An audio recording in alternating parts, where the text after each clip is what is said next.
ஓம் பத்திரகாளி நம. 23/2/2026 அம்பாவை வந்து இங்கே ஸ்தாபனம் பண்ணோம், பிரதிஷ்டை பண்ணோம். பண்ணி முடித்து மண்டல பூஜை போயிட்டு இருக்கு. வர 12/4/2026 ஏப்ரல் 12 அன்னைக்கு வந்து 48வது நாள் மண்டல பூஜை நிறைவு விழா இருக்குது. பக்தர்கள் அனைவரும் மறக்காமல் வரணும் அப்படின்றது அடியேன் தாழ்மையாக வேண்டி கேட்டுக்கொள்கிறேன். இந்த மண்டல பூஜையில் காலையில் 6 மணிக்கு ஆரம்பிக்கிறோம். 6 மணி கோபூஜையிலிருந்து ஆரம்பித்து கோபூஜை முடிஞ்ச உடனே அடுத்து கணபதி ஹோமம், பால்குட ஊர்வலம், பத்ரகாளி ஹோமம். பத்ரகாளி ஹோமம் முடித்த உடனே அந்த பால்குட அபிஷேகம் முடித்த உடனே கலச நீர் ஊற்றி மண்டல பூஜை நிறைவு பண்ணுறோம். மண்டல பூஜை நிறைவு முடித்த உடனே அன்னதானம் கொடுக்குறோம். அன்னதானம் முடித்த உடனே அம்பாளுக்கு வந்து படையல் கொடுக்குறாங்க. அந்த படையல் முடித்த உடனே அதுக்கப்புறம் சாயங்காலம் அக்னி சட்டி வீதி விழா முடித்த உடனே அடுத்து அம்பாளுக்கு கும்பசோறு போடுறோம்.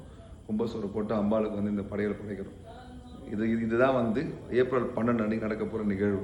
பக்தர்கள் அனைவரும் வந்து பங்கேற்றுக்கிட்டு உங்களால் முடிந்த பொருள் உதவியோ பண உதவியோ செய்து அந்த நிகழ்ச்சியை நல்லபடியாக நடத்தணும்னு நான் பணிவன்புடன் கேட்டுக்கொள்கிறேன்.